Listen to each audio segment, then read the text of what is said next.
Ok, pode começar.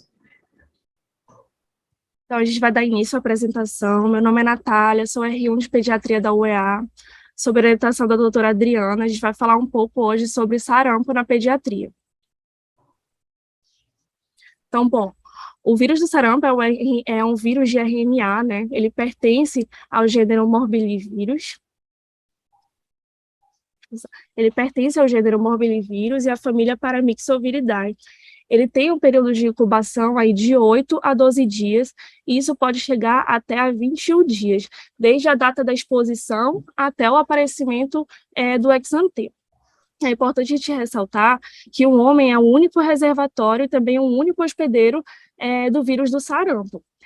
É uma doença infecciosa grave, né, extremamente contagiosa, e ela pode evoluir com complicações, levando até o óbito.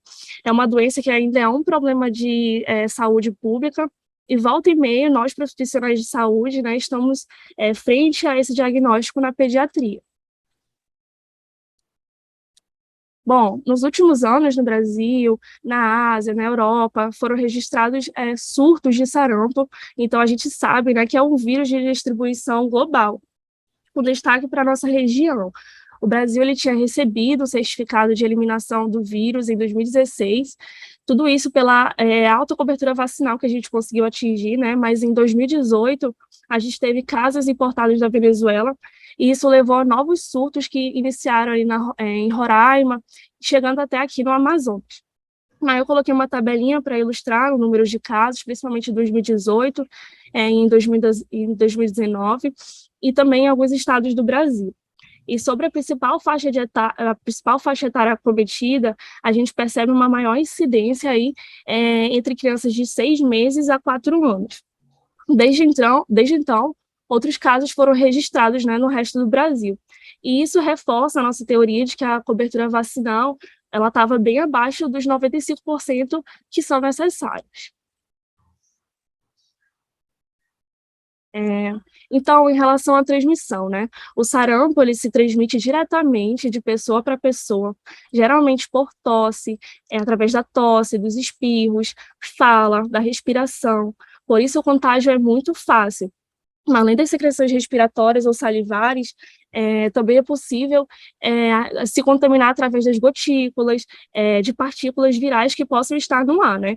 Então, essas partículas, elas podem ficar por muito tempo e principalmente em locais fechados, como escolas, clínicas. A doença ela é transmitida na fase em que a pessoa apresenta ali a febre alta, mal-estar, coriza, irritação ocular, tosse, inapetência, e pode durar até 4 dias após o aparecimento do exantema. Como esse vírus é extremamente contagioso, então é necessário que a gente tenha uma imunidade de rebanho, ou seja, que até 90 a 96% da população esteja imunizada, vacinada para esse vírus. Ou seja, grande parte da população, se ela estiver vacinada, a circulação viral vai ser interrompida. Então, um paciente com sarampo, ele pode transmitir para até 90% das pessoas que estejam em contato e que não sejam imunes. E a transmissão ocorre 4 dias antes até 4 dias depois, após o aparecimento do exantema. O vírus de sarampo ele tem também certa sazonalidade, né, por meses mais frios. A forma grave da doença ela pode ocorrer em pacientes com uma imunidade celular comprometida, como aqueles pacientes fazendo quimioterapia, transplantados, e indivíduos também com alguma síndrome de imunodeficiência adquirida, ou qualquer outra forma de imunodeficiência congênita, né? E a gente vai considerar que o vírus não está mais circulando naquela mesma cadeia de transmissão, após 12 semanas, se depois de 12 semanas a gente não encontrar mais nenhum caso de sarampo ali. Então, falando um pouco mais da clínica do sarampo, a gente vai ter basicamente aí 3 períodos. O período de infecção, que é de até 3 dias, ele vai se iniciar com os pródromos da doença, né? A gente vai ter um paciente apresentando febre, tosse produtiva, coriza, conjuntivite, fotofobia, lacrimejamento. No final do período prodrômico, a gente pode visualizar também as manchas de Koplik. Nem sempre elas vão aparecer, mas elas podem aparecer no final desse período. Como que a gente identifica essa clínica? São máculas com halo eritematoso, né? Eritematoso, avermelhado, difuso, e eles desaparecem, que podem aparecer na mucosa oral, e elas desaparecem até 24 horas a 48 horas do início do exantema. Daí, no quarto dia, vai surgir o exantema. Ele começa, caracteristicamente, ali na região retroauricular, né? E aí vai até as extremidades. Então, é uma evolução crânio-caudal que a gente chama. E aí, em 3 dias, ele atinge todo o corpo e o paciente vai apresentar uma piora da prostração. Logo em seguida, a gente vai ter o período toxêmico. Nesse período, pode ocorrer uma superinfecção ou viral ou bacteriana. Isso vai depender muito da imunidade, da resistência desse paciente, que vai servir de hospedeiro, tá? Então, são frequentes as complicações, principalmente nas crianças até os 2 anos de idade e também crianças desnutridas. Logo após essa fase, a gente vai ter o período de remissão ou de convalescência. Aí já vai ter uma diminuição dos sintomas de febre, os sintomas de prostração também vão diminuir, o exantema vai ficar mais escurecido, vai ficar acastanhado, pode surgir aquela descamação que a gente chama de furfurácea, que é como se fosse uma descamação semelhante a farelo de farinha, e aí já iniciou o quadro aí a fase da convalescência, que o paciente já vai conseguindo expulsar o vírus. Então, aqui eu deixei uma ilustração, né, sobre o sinal de Koplik, que é considerado um sinal patognomônico, ou seja, próprio da doença. A gente pode perceber aí as pequenas máculas, né, hipocromiadas, com o halo eritematoso, que eu falei, de forma difusa, que vai anteceder o aparecimento do exantema. E essas manchas, elas surgem, na maioria das vezes, ali na altura dos premolares.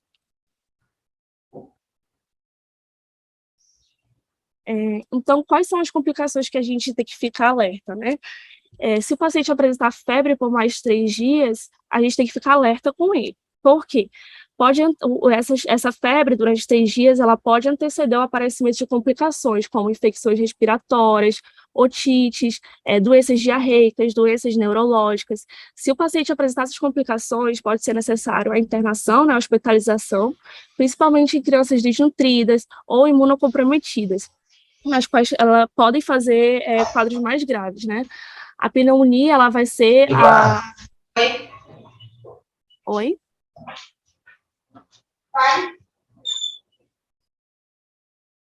Pode dar continuidade? Vocês conseguem me ouvir?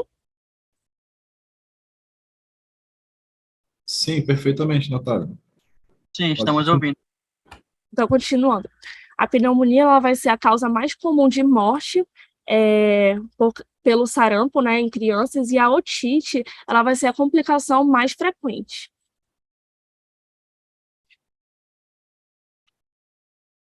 Então, o diagnóstico do sarampo, ele é clínico e epidemiológico.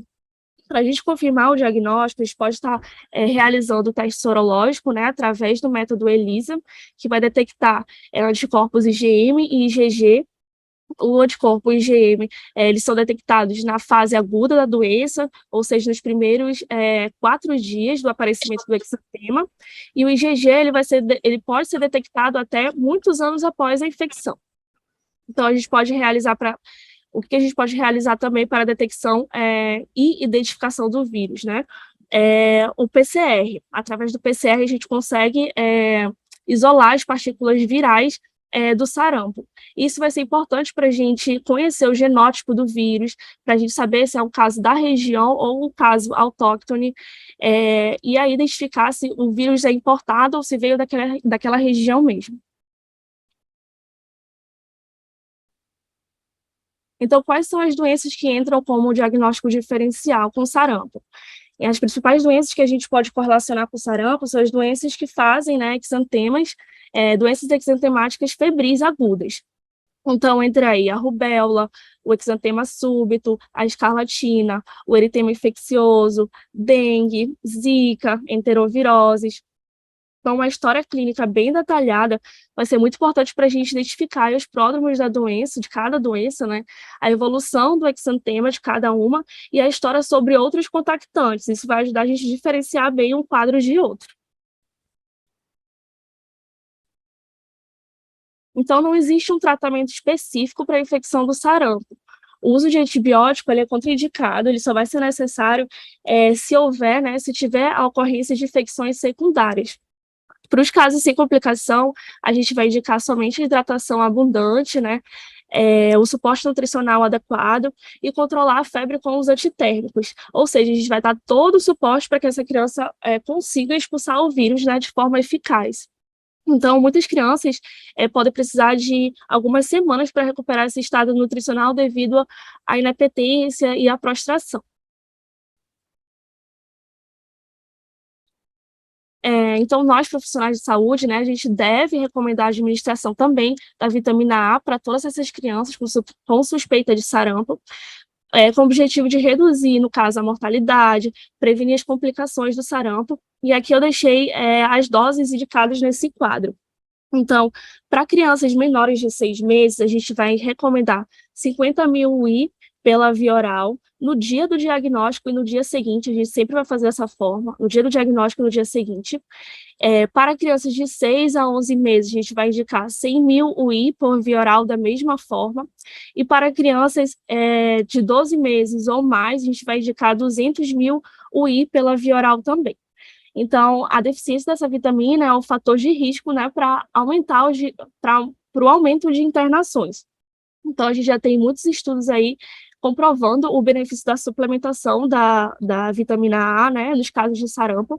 A vitamina A ela tem um papel importante no sistema imune e também vai atuar na manutenção da saúde ocular desse paciente. Então, a vacina contra o sarampo, ela é feita de vírus vivo atenuado. E aí a gente encontra essa vacina na tríplice viral e na tetraviral. A tríplice viral protege contra sarampo, cachumba e rubéola. A tetraviral, ela vai proteger contra sarampo, cachumba, rubéola e varicela. Então, a imunização é a forma mais eficiente de prevenir o sarampo. E atualmente são recomendadas 2 doses da vacina. A primeira dose ela é aplicada aos 12 meses de vida e a segunda aos 15 meses. Quando a criança ela é imunizada direitinho, com as 2 doses corretas da vacina, a eficácia e a proteção contra o sarampo ultrapassa aí 99%. Então, existe a recomendação também de uma dose extra para certos grupos da população, como bebês de 6 meses a 1 ano que fizeram alguma viagem para áreas de risco, ou até jovens de 15 a 29 anos em razão de algum surto recente.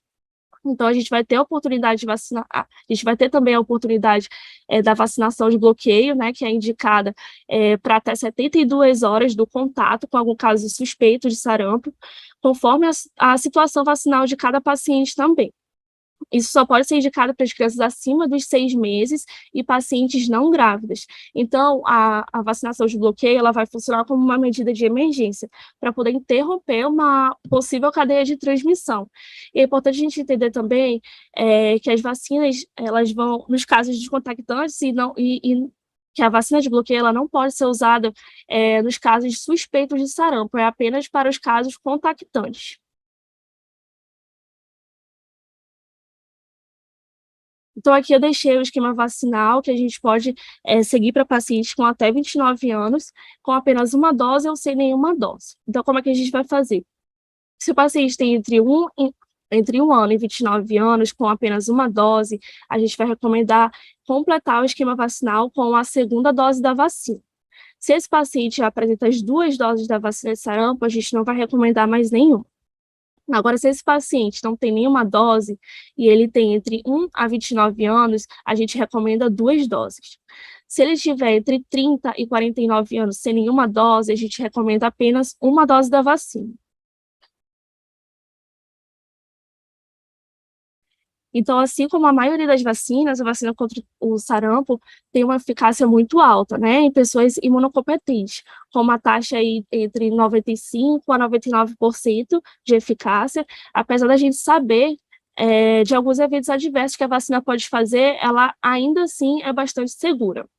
Então, qual vai ser a efetividade, né? A gente vai ter uma efetividade de 84% em pessoas vacinadas antes dos 12 meses de idade, uma eficácia de 92,5% em pessoas vacinadas após os 12 meses, uma eficácia de 95 a 99% em pessoas vacinadas com 2 doses da vacina.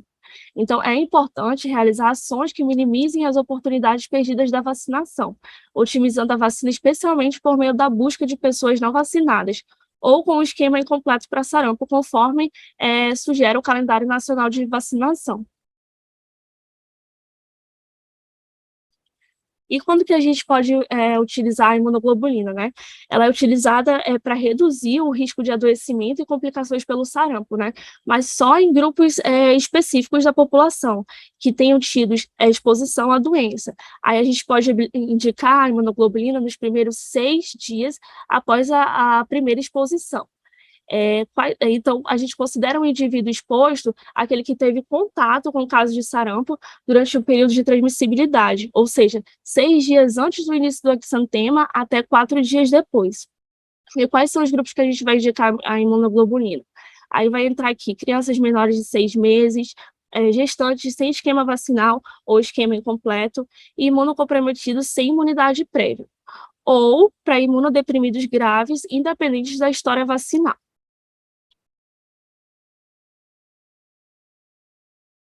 Então, a gente sabe que a cobertura vacinal contra o sarampo, ela vem diminuindo, e nós, profissionais de saúde, a gente tem um papel fundamental nos reforços para que a gente retorne àquela faixa desejável, né, de 95% de cobertura vacinal, estabelecida como ideal, né, com o objetivo de controlar o ritmo de infecções nos últimos anos.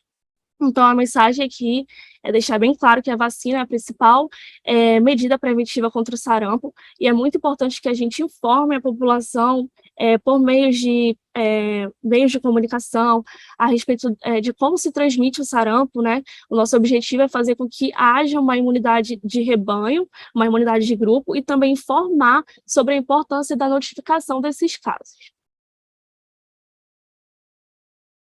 Então, aqui eu deixei um resuminho com os pontos principais a respeito do sarampo, que a gente tem que fixar, e também deixei um material de apoio no Ministério sobre o sarampo do Ministério de Saúde para mais informações. Aqui são minhas referências, muito obrigada.